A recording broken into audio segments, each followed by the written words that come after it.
Hi, last சம்மில் ஒரு method solve பண்ணியிருக்கோம் மொமெண்ட் டிஸ்ட்ரிபியூஷனுக்கு. ஸோ இப்போ இன்னொரு ஒரு எண்டு ஃபிக்ஸ்டாக இருக்குது, ஏ வந்து ஃபிக்ஸ்டாக இருக்குது, பியில் சிம்பிளி சப்போர்ட்டட் இருக்குது, சி இருக்குது. அப்போ இதோட கண்டிஷன் என்னது? ஒரு எண்டு இதுனா அப்போ டிஸ்ட்ரிபியூட் 4EI/L. அப்போ சிம்பிளி சப்போர்ட்டட் அது பக்கத்தில் இருந்துச்சுன்னா அதுவுமே 4EI/L.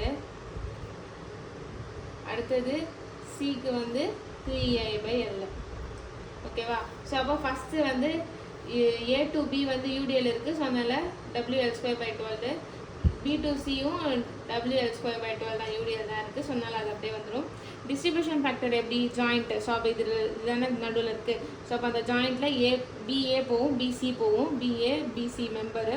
அப்சல்யூட் ஸ்டிஃப்னஸ்க்கு பிக்கு வந்து என்னது 4EI/L, ஸோ அதனால் 4EI/L போட்டிருக்கோம். நெக்ஸ்ட்டு பி டு சிக்கு வந்து சியில் வந்து எந்த கண்டிஷன்? 3EI/L. அப்போ 3 வந்திருக்கு, டிவைடட் பை 4 டிவைடட் பை 6 அது லென்த்து.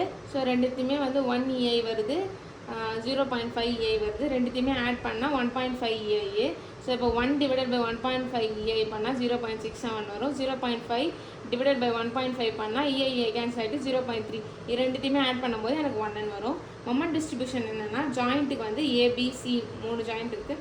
ஸோ அந்த 3 ஜாயிண்ட்டில் அதோட எந்த பக்கம் போகும்னா ஏபி போகும் ஏக்கு, பிக்கு வந்து பிஏ ஒரு பக்கம் போகும், பிசிக்கு ஒரு பக்கம் போகும், சிக்கு வந்து சிபி மட்டும் வரும். ஸோ இதில் டிஸ்ட்ரிபியூஷன் ஃபேக்டர் வந்து பிஏக்கும் பிசிக்கும் தான் கிடச்சிருக்கு. அப்போ அதுக்கு வந்து என்ன கிடச்சிருக்கு? 0.67 ஒன்று கிடச்சிருக்கு, 0.33 கிடச்சிருக்கு. ஃபிக்ஸ்டு எண்ட்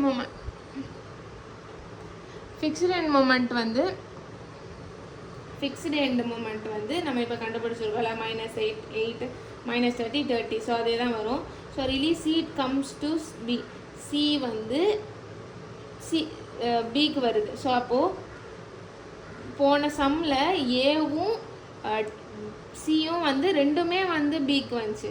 இப்போ சி மட்டும் நம்ம பிக்கு கொண்டு வரும்போது இப்போ +30 தானே இருக்குது. அப்போ இது வரும்போது கீழே நெக்ஸ்ட் ஸ்டெப்பில் மைனஸில் மாறும். அந்த -30 வந்து பிக்கு போகும்போது ஆஃபாக டிவைட் ஆகும். ஸோ அப்போ அதே சைனில் -15 ஆகிடும். நெக்ஸ்ட்டு இனிஷியல் மொமெண்ட் வந்து அது அப்படியே கேரி வரும். -8 ரெண்டுத்தையுமே ஆட் பண்ணும். -8 8 -30 -15 -45. ஸோ இது -30 +30 0 வந்துடும். இப்போ இனிஷியல் மொமெண்ட்லேருந்து பேலன்ஸ் பண்ணுறதுக்கு சென்டரில் இருக்கிற ரெண்டு வேல்யூவை மைனஸ் பண்ணணும். 8 - 45 30 -37. ஸோ 8 பெருசா 45 பெருசா? 45 தான் பெருசு. 45ஓட சைன் மைனஸில் இருக்குது.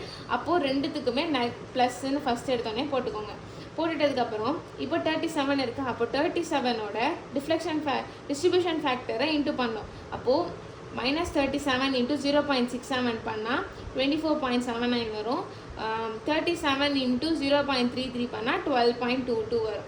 ஸோ அடுத்தது கேரி ஓவர் மொமெண்ட்னா, அந்த எண்டில் நம்ம கிடச்சிருக்க வேல்யூ அதோட சைடில் வந்து எனக்கு ஃபிக்ஸ்டு எண்ட் எங்கே இருக்கோ அந்த பக்கம் போகும். ஓகேவா? ஸோ அப்போது ஃப்ரீ எண்டுனா அதுக்கு 0 டைரெக்டாக நம்ம எடுத்து போட்டுக்கலாம். ஸோ இந்த கண்டிஷனுக்கு அப்புறம் ஃப்ரீ ஹெண்டில் எல்லாத்துக்குமே 0 தான் வரும். ஸோ அடுத்தது இது கேரி ஓவர் மொமெண்ட்னா இந்த சைன் அப்படியே தான் இருக்கும், ப்ளஸ் தான். அதோட பாதி வந்து கேரி ஓவர் மொமெண்ட்டில் வந்துடும். ஸோ அப்போ அது மொத்தமாக வந்து ஆட் பண்ணும்போது எண்டு மொமெண்ட் வந்துடும். இப்போ இனிஷியல் மொமெண்ட்லேருந்து பண்ணணும். -8 + 12.395 பண்ணால் 4.3. ஸோ அந்த மாதிரி எல்லாத்தையுமே இனிஷியல் மொமெண்ட்லேருந்து பேலன்ஸ் சிஓஎம் மூணுத்தையுமே ஆட் பண்ணி வர வேல்யூ இப்போ 0 இருக்கிறதுனால 0 வந்துருச்சு. ஸோ இப்போ வந்து இந்த மொமெண்ட் டிஸ்ட்ரிபியூஷனில் ஷியர் ஃபோர்ஸ் டயக்ராம் வந்து கேட்டிருந்தாங்கன்னா நம்ம எல்லாத்துக்குமே வந்து நம்ம 5th ஸ்டெப் 6th ஸ்டெப்லலாம் வந்து டு ஃபைண்ட் ஷியர் ஃபோர்ஸ்ன்னு நம்ம ஃபர்ஸ்ட் யூனிட்டில் பார்த்துருக்கோம். அதை கண்டுபிடிச்சி தான் டயக்ராம் நம்மளால் சால்வ் பண்ண முடியும். அப்போ தான் ஷியர் ஃபோர்ஸும் பெண்டிங் மொமெண்ட் டயக்ராமும் நம்மளால் கண்டுபிடிக்க முடியும். பெண்டிங் மொமெண்ட்டுக்கு நம்ம வேல்யூஸ் வந்து இந்த வேல்யூஸ் எண்டு மொமெண்ட் வேல்யூஸே போட்டுக்கலாம். தேங்க்யூ.